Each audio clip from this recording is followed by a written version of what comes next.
자, 2021년 우리 고난주간 특별 새벽기도회 월요일 첫날입니다. 이렇게 아침부터 주님을 사모하는 마음으로 나오신 모든 분들 주님의 이름으로 환영합니다. 다 같이 찬송가 80장 우리 같이 찬송하시겠습니다. 찬송가 80장 찬송 마치자마자 우리 홍은표 집사님 위에서 기도해 주시겠습니다. 80장입니다. 천지에 있는 이름 중 귀하고 높은 이름 다 같이 찬송하시겠습니다.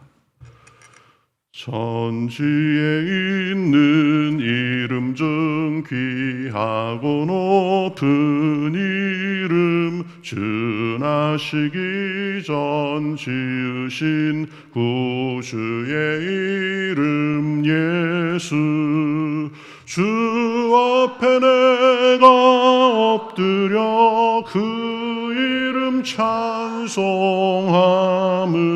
내 귀에 들린 말씀 중 귀하신 이름 예수 주 십자가에 달릴 때 명패에 쓰인 대로 저 유대인의 왕이요 곧 우리 왕이시라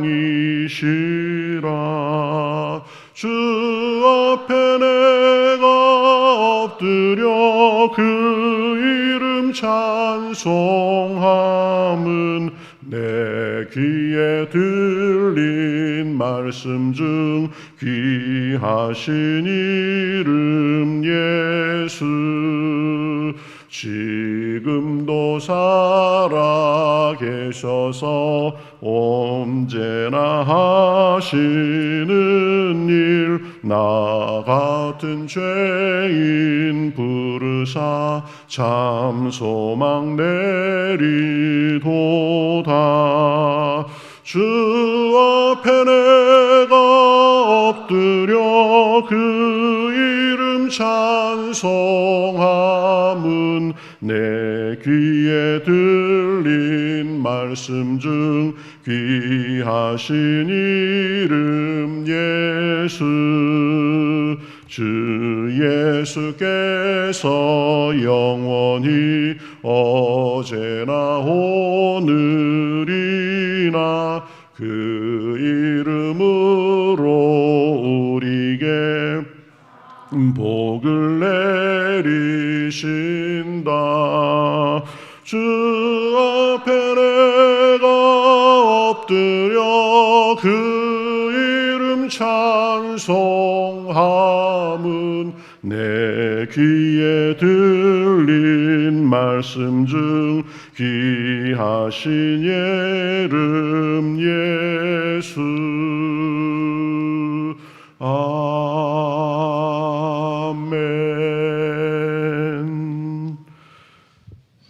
다 같이 기도하시겠습니다. 우리를 사랑하신 하나님 아버지, 우리에게 당신의 사랑과 보살핌을 주심을 감사드립니다. 가늠 말씀 없는 당신의 사랑에 하나님의 영광을 위하여 찬양하고 예배드립니다. 고난주간 저희의 죄를 대속하기 위해 주님께서 당하신 핍박과 고난을 잊지 않고 기억합니다. 공평한 하나님, 그리스도인으로서 공평과 공정한 삶을 살기를 원합니다. 나에게는 관대하고 남에게는 철저한 잣대가 아닌 하나님 보시기에 합당한 자녀가 되기를 원합니다. 그럼에도 불구하고 저희는 그렇게 살지 못하고 회개하는 삶을 반복하고 있습니다. 당신인 자녀로서 공평과 공정한 삶을 살 수 있도록 알아차리고 나아지고자 하는 저희를 불쌍히 여기사 지혜를 주시기 원합니다. 우리를 하나님의 거룩한 백성으로 세상을 살아가고 올바른 길로 갈 수 있도록 인도하시옵소서. 당신의 자녀들이 건강을 지켜주시길 바라옵고 사순절 모인 저희들의 예배를 기쁘게 받으시길 원하오며 우리 주 예수 그리스도의 이름으로 기도합니다. 아멘. 네, 우리 성경 말씀 보도록 하겠습니다. 성경 말씀 마태복음 21장 12절에서 17절까지 되겠습니다. 마태복음 21장 12절에서 17절 말씀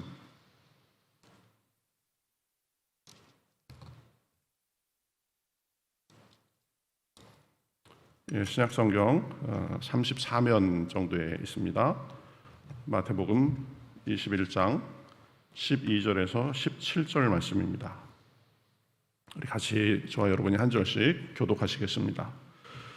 예수께서 성전에 들어가사 성전 안에서 매매하는 모든 사람들을 내쫓으시며 돈 바꾸는 사람들의 상과 비둘기 파는 사람들의 의자를 둘러 엎으시고 그들에게 이르시되 기록된 바 내 집은 기도하는 집이라 일컬음을 받으리라 하였거늘 너희는 강도의 소굴을 만드는도다 하시니라.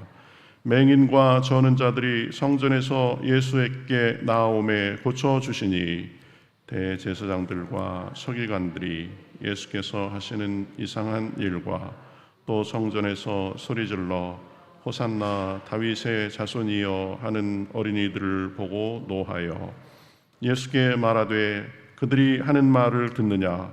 예수께서 이르시되 그렇다. 어린아기와 젖먹이들의 입에서 나오는 찬미를 온전하게 하셨다 함을 너희가 읽어본 일이 없느냐 하시고 그들이 떠나 성 밖으로 베다니에 가서 거기서 유하시니라. 아멘. 자, 우리 고난주간 이제 특별 새벽기도회 첫날입니다.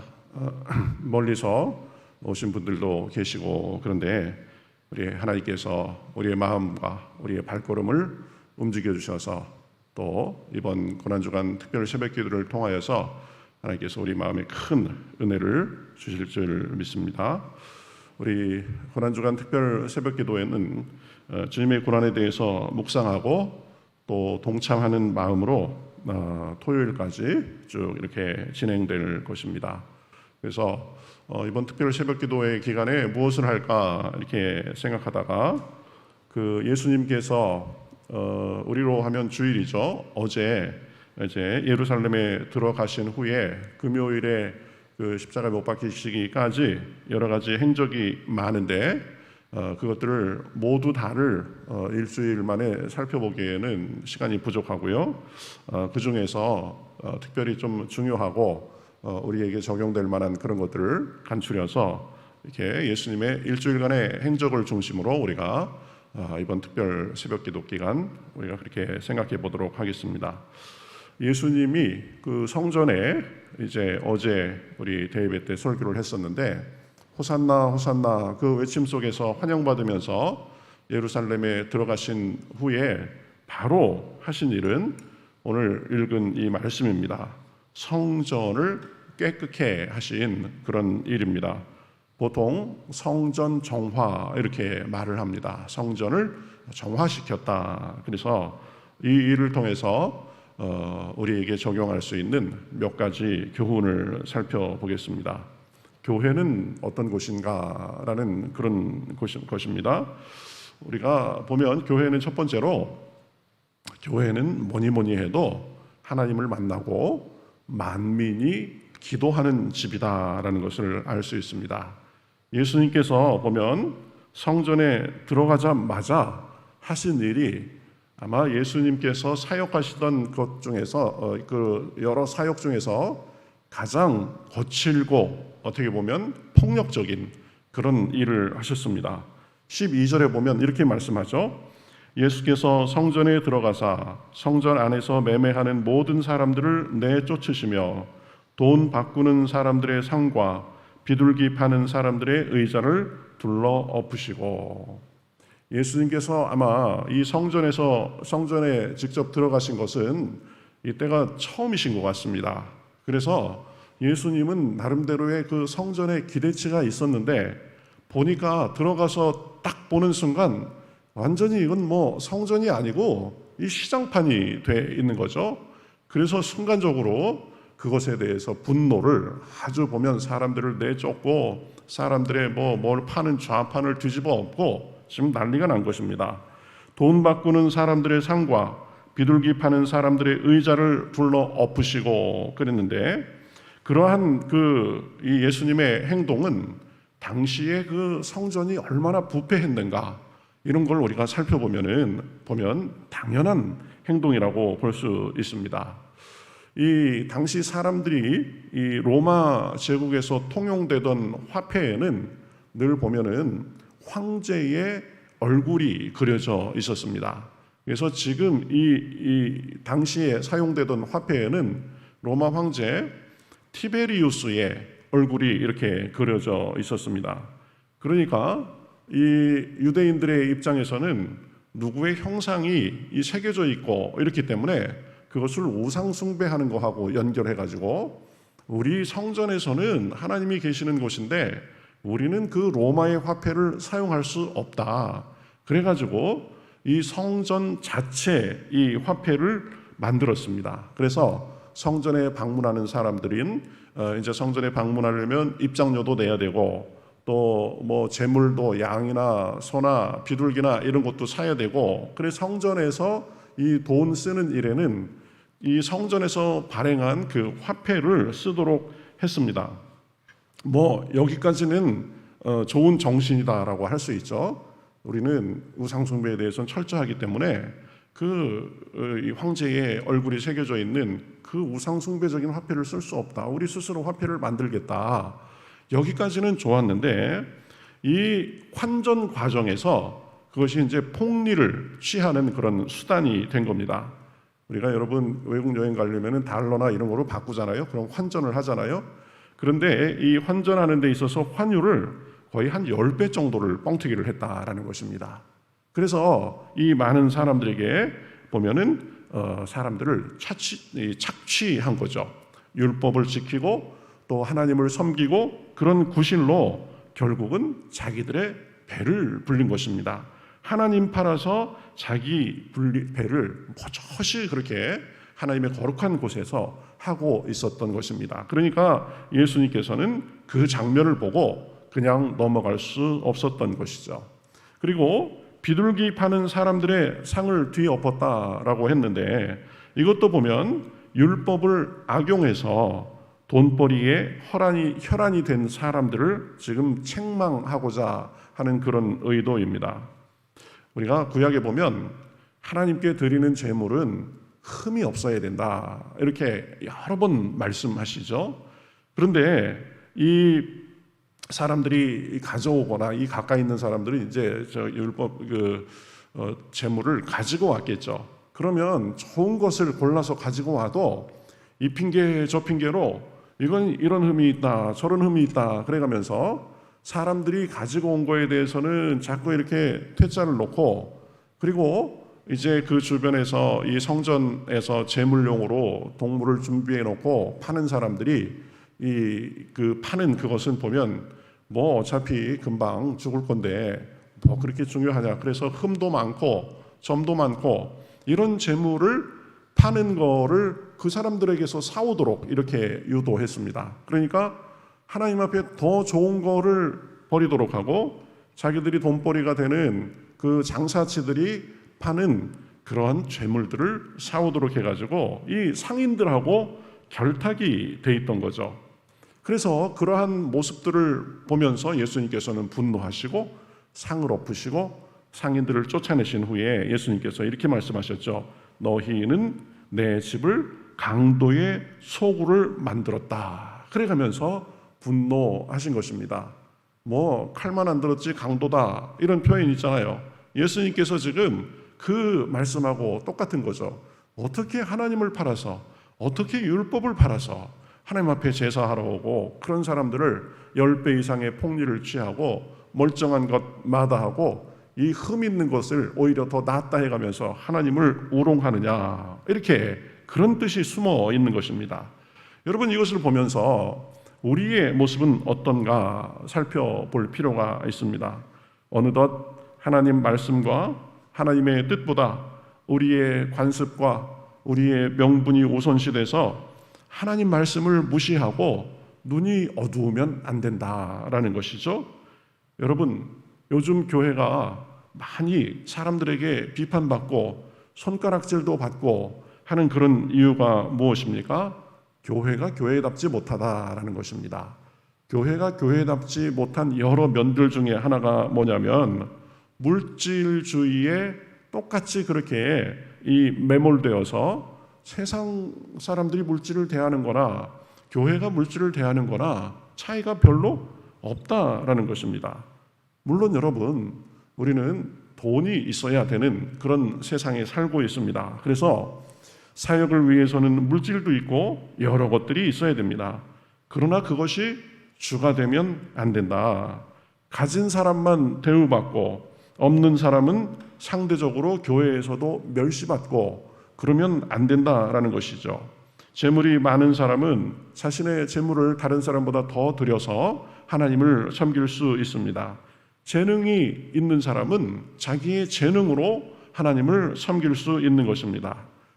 늘 바쁜 사람보다 그래도 시간이 상대적으로 많은 사람들은 그 시간을 하나님 앞에 들여서 시간으로 하나님을 섬기고 하나님을 위해서, 교회를 위해서 헌신하면 되는 것입니다.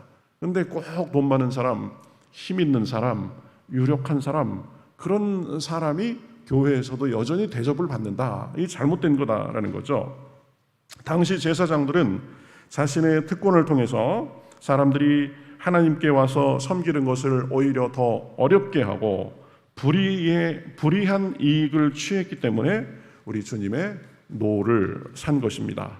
그래서 예수님께서는 이제 그 장사하는 사람들의 그런 것들을 다 들러 엎으시고 쫓아내시고 나서 13절에 보면 이렇게 말씀하죠. 그들에게 이르시되 기록된 바 내 집은 기도하는 집이라 일컬음을 받으리라 하였거늘, 이렇게 말씀합니다. 여러분, 교회는 뭐니 해도 하나님의 임재를 느끼며 기도하는 것입니다. 성전의 본질이 무엇입니까? 하나님을 만나고 그분께 우리의 정성을 드리고 예배하고 기도하는 것입니다. 성전은 장사하는 곳이 아닙니다. 성전은 유력한 사람들이 자기의 유력함을 뽐내는 자리가 아니죠. 그렇다고 사람들끼리만 모여가지고 왁자지껄하는 그런 곳도 아닙니다. 성전은 기도하는 곳입니다.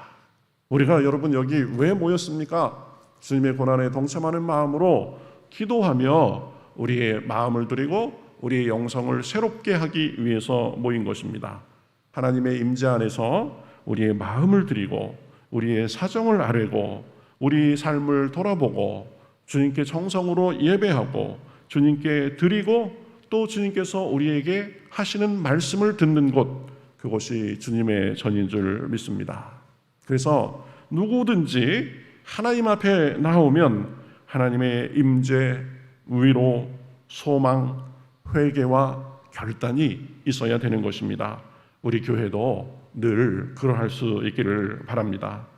세상에서 지친 몸과 마음이 힘을 얻고 또 선포되는 말씀에 은혜 받고 기도 속에서 하나님을 만나고 그분의 위로를 받고 또 하나님의 뜻을 발견하고 그분의 음성을 듣고 회복돼서 사랑으로 교제하고 그래서 그 힘으로 세상에 나아가서 빛으로 소금으로 섬기는 영적 쉼터, 영적 재생산 장소가 돼야 한다라는 것입니다.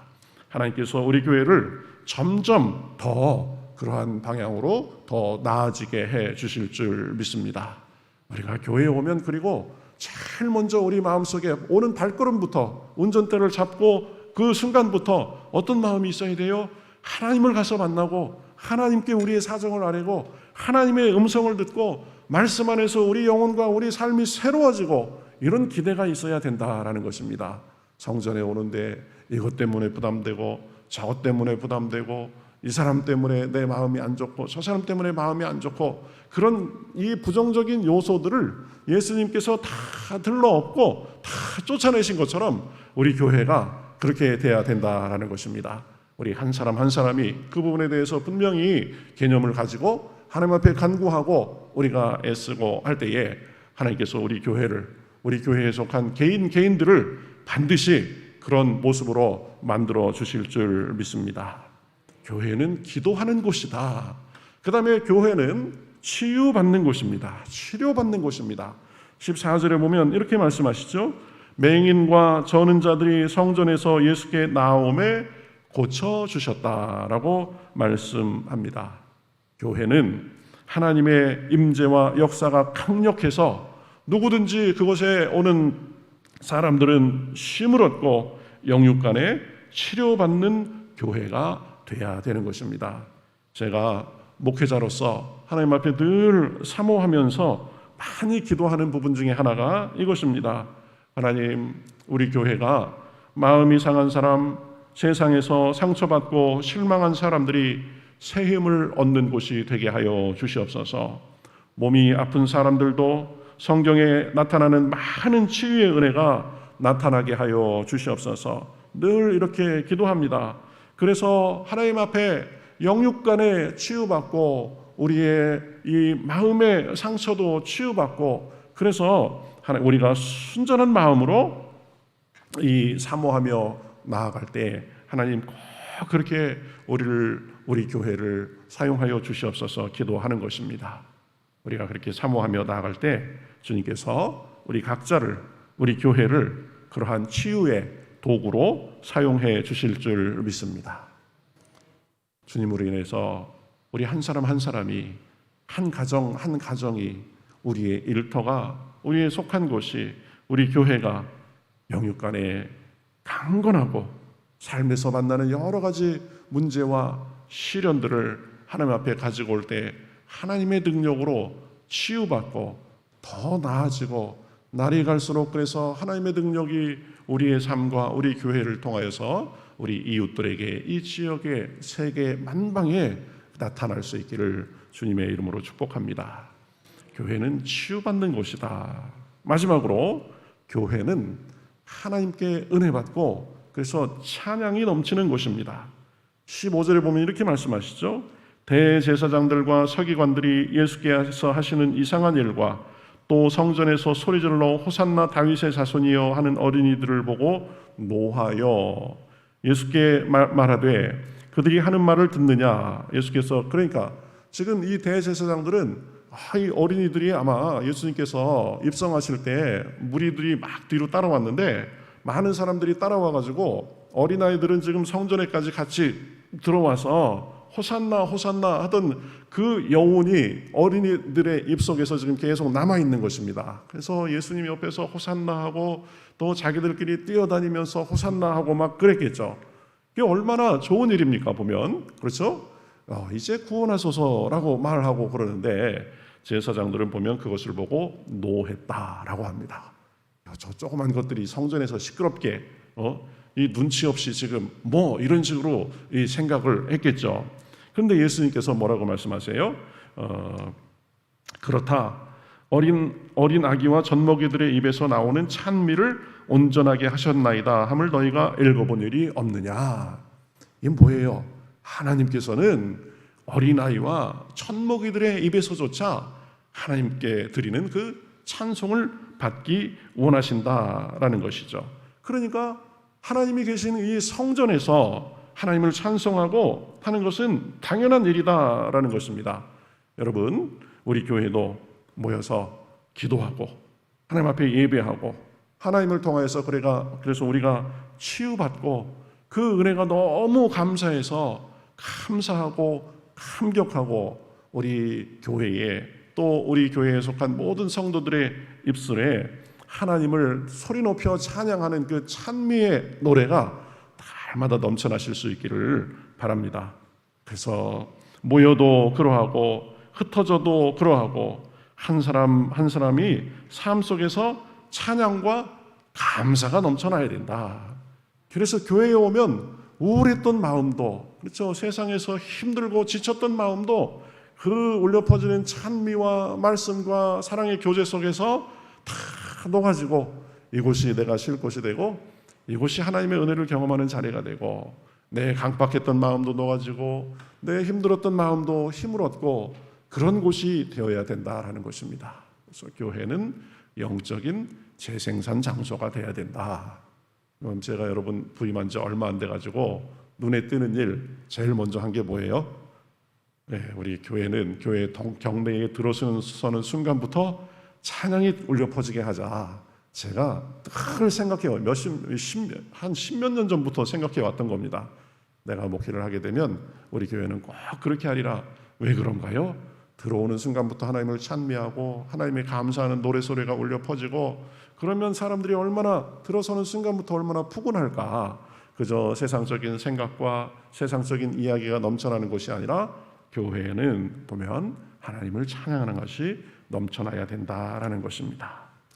우리 주님께서는 예루살렘에 입성하신 후에 성전에 가서 그것을 보고, 그곳의 그 타락하고 변형된 그 모습을 보고 성전을 정결케 하셨습니다. 그래서 우리에게 몇 가지를 가르쳐 주셨습니다. 교회는 만민이 기도하는 집이다. 교회는 영육 간에 치유받는 곳이다. 그래서 그러한 하나님의 임재와 은혜로 인하여서 교회는 무엇보다도 늘 감사와 찬양과, 하나 더 붙이자면 기쁨의 웃음소리가 끊이지 않아야 된다라는 것입니다. 우리 교회가, 우리 가정이, 우리 모든 성도들이 늘 기도에 힘쓰고 이 주님께 치유받고, 그래서 정말 마음으로부터 우러나는 찬미와 감사가 넘쳐나는 삶이 되시기를 주님의 이름으로 축복합니다. 그 모든 것이 어떻게 가능해졌습니까? 값없이 거저로 된 것이 아니다. 예수님께서 우리를 위해서 희생당하시고, 예수님께서 우리를 위해서 자신의 몸을 들여 하나님과 막힌 모든 것들을 다 헐어버리시고, 누구든지 예수님을 통해서는 이제 하나님 앞에 와서 기도하고 치유받고 찬미할 수 있도록 한 것입니다. 그 은혜에 그 은혜를 감사하고 찬송하면서 우리 주님 앞에 모인 저와 여러분, 오늘도 마음껏 기도하시고 하나님께 주시는 영육 간의 온전함을 경험하고 회복되시고, 그래서 이곳에서 은혜를 많이 받아서 삶 속에서도 늘 주님께 감사와 찬송이 넘쳐나시기를 주님의 이름으로 축복합니다. 아멘.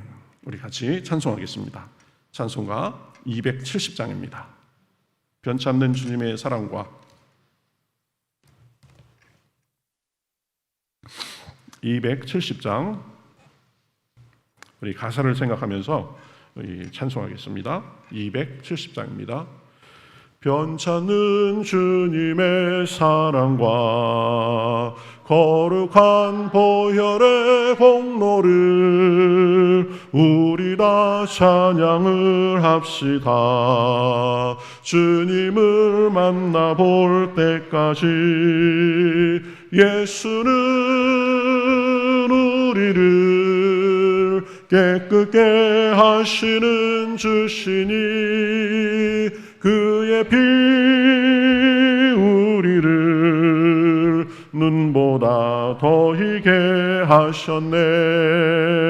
우리를 깨끗게 한 피는 무궁한 생명의 물일세. 생명의 구원을 받은 자 하나님 찬양을 합시다. 예수는 우리를 깨끗게 하시는 주시니, 그의 피 우리를 눈보다 더 희게 하셨네. 주님의 거룩한 보혈을 날마다 입으로 간증해 담대히 싸우며 나가세. 천국에 들어갈 때까지 예수는 우리를 깨끗게 하시는 주시니, 그의 피 우리를 눈보다 더 희게 하셨네. 십자가 단단히 붙잡고 날마다 이기며 나가세. 머리에 면류관 쓰고서 주 앞에 찬양할 때까지. 아멘. 예수는 우리를 깨끗게 하시는 주시니, 그의 피 우리를 눈보다 더 희게 하셨네. 우리 다 같이 두 손 들고 예수는 우리를 깨끗게 하시는 주시니 그의 피 우리를 더 희게 하셨네. 십자가 튼튼히 붙잡고 십자가 단단히 붙잡고 날마다 이기며 나가세. 머리에 면류관 쓰고서 주 앞에 찬양할 때까지. 아멘. 예수는 우리를 깨끗게 하시는 주시니 그의 피 우리를 눈보다 더 희게 하셨네. 아멘.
다가